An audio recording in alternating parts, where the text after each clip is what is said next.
Hey Transtastic, it is Sunday and I will be making videos on Sundays from now on because I have work Monday through Friday and I really can't make a video during the week. I just don't have time. So here I am on Sunday, my new day. This week's topic is religion. I'm gonna start with my religious experience growing up and then move on from there. I was baptized in the Catholic Church. It wasn't a secret. Nobody whisked me away to be baptized like what happened to Val. I was baptized pretty publicly, so I also got my first Holy Communion and my confirmation.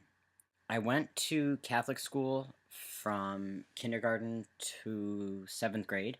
In 7th grade, I moved to public school. So my experience with Catholic school, as I got older, you know, First Communion, baptism, you don't even know is happening. First Communion, I don't know. I was just I was in 2nd grade, so I was, what, like 8? I didn't really have an opinion or anything like that. But for my confirmation, I really didn't want to do it. It involved me doing CCD and just, I was aware enough by then. I was in high school, so I was aware enough by then to know that it wasn't something that I wanted to participate in. And it had nothing to do with being trans or gay or anything like that because I wasn't even out yet or really aware that that was happening in me. It just wasn't for me. My parents are pretty religious. My dad, not so much. I know that my dad, he's Catholic as well. His family's Catholic, and he believes in God and heaven and all that stuff. And so does my mom. She's Italian, but she was raised in a pretty Catholic family. She is more religious than my dad is, anyway, outwardly.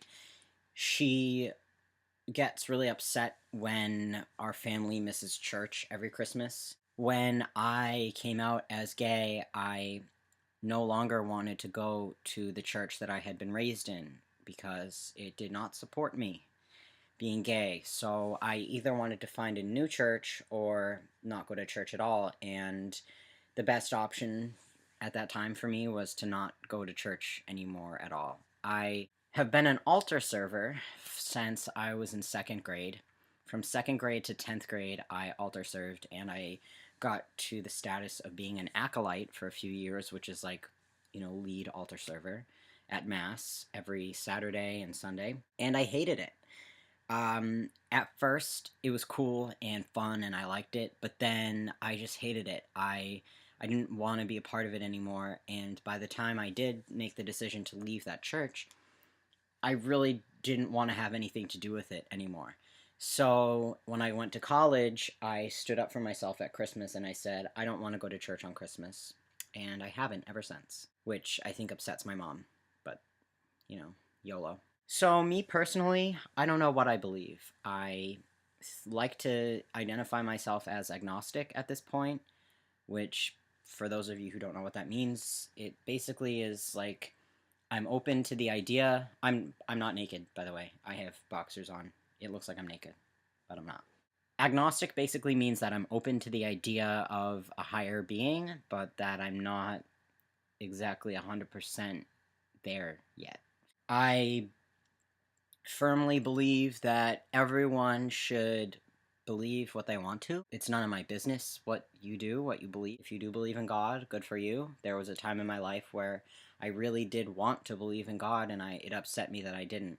But I've kind of moved past that, and I'm moving on now. I was a Jewish Studies and Religion double major in college, so I got to study the Jewish religion in depth, which is fascinating. The Jewish culture and Jewish religion are, it just fascinates me. It's one of the topics that I'm really most interested in. And I also studied many other religions because I was a religion major. The aspect that interested me most when I studied religion in school was the history of it.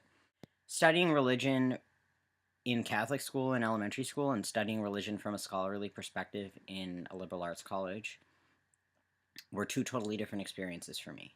In Catholic school, I felt like, I had to believe in it to study it. And in college, it was just kind of like, here's the history of religion, here are the facts, and let's talk about it and discuss it. Religion is one of the things that interests me the most. Religion and being trans, or gay, I guess. A lot of people who are against being trans and being gay use the Bible to back up their thoughts. My parents, who are conservative, they were watching Fox News. Um, well, they always watch Fox News, but they were watching it a couple weeks ago, and they were talking about gay marriage.